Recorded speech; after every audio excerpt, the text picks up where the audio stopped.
Hey guys, welcome to the alternate reality. Now, have you ever heard about a filmmaker who directed a film on drugs, who masturbated in his own film and shot a live birth? The name of the filmmaker is Gasper Noe.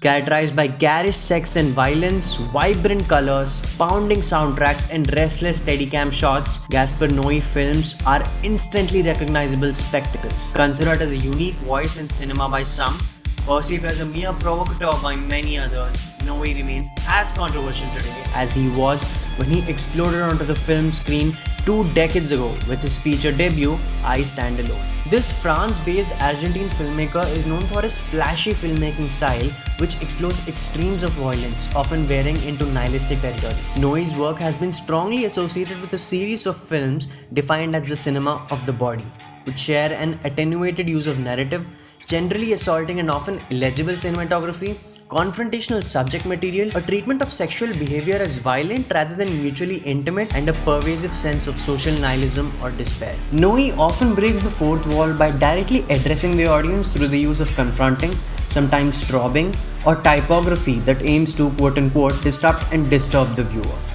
Gaspar Noé cites Jean-Luc Godard and Stanley Kubrick as his major influence, and he also stated that an article about Kubrick's 2001 A Space Odyssey influenced him to become a filmmaker. His debut film, I Stand Alone, which is a sequel to Noé's first short film, Khan, focuses on the life of a butcher facing abandonment, isolation, rejection, and unemployment. In Khan, Noé thrusts his audience into the gruesome reality of the slaughterhouse by juxtaposing a shot of a horse being butchered and features footage of a live birth. Through the butcher character in Carne and I Stand Alone, Noé explores the themes of incest, sex abuse, and extreme violence. For its unconventional filmmaking style, I Stand Alone won the International Critics Week Award at the Cannes Film Festival. Bien.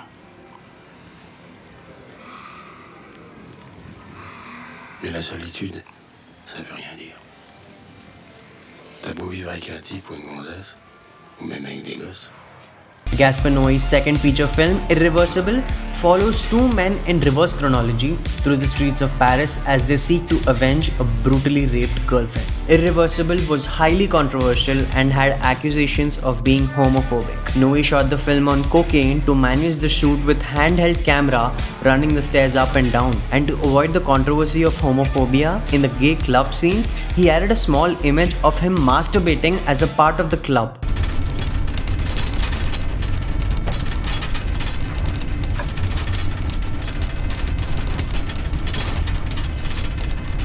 Enter the Void, the third film of Gaspar Noé, follows the story of Oscar, a young American drug dealer who gets shot by the police but continues to watch subsequent events during an out-of-body experience.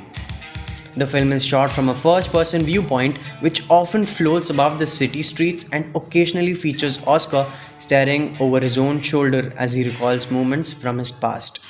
The film is Gaspar Noé's dream project, which he labels as a psychedelic melodrama. He describes the film's subject as the sentimentality of mammals and the shimmering vacuity of the human experience. Have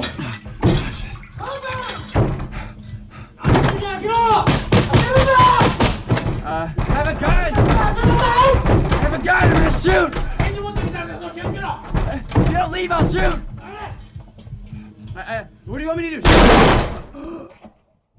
Noé's fourth venture, Love, is an erotic drama which tells the story of a relationship between Murphy and Electra from a sexual point of view. The film is about what happens when, unaware of the effect it will have on their relationship, they invite their pretty neighbor into their pet. The film is notable for its unsimulated sex scenes and had its premiere at the Cannes Film Festival. Half of the film consists of raw, unsimulated sex acts presented in 3D. In most cases, the sex scenes were also not choreographed. It's my favorite park, Cool. but I have to go. Yeah? Yeah. I'll walk with you. No, I'm fine. No, really, I'll walk with you. It'll be more fun. It'll be nice. The fifth and final venture of Noe is Climax, which explores the all-night celebration of French dancers gathered in a remote, empty school building to rehearse on a wintry night, which later morphs into a hallucinatory nightmare when they learn their sangria is laced with LSD. Climax premiered at the 2018 Cannes Film Festival, where it won the Art Cinema Award. The large majority of the film was unrehearsed and on-the-spot improvisation by the cast, features unusual editing and cinematography, and includes several lengthy long takes.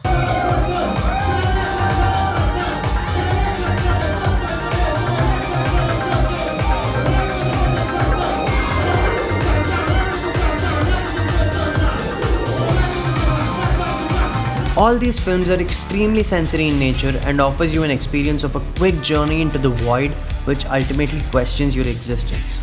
To conclude, Gaspar Noé is a filmmaker you shouldn't miss if you love unconventional filmmaking style with extreme violence and sex. I strongly recommend you to start with Enter the Void.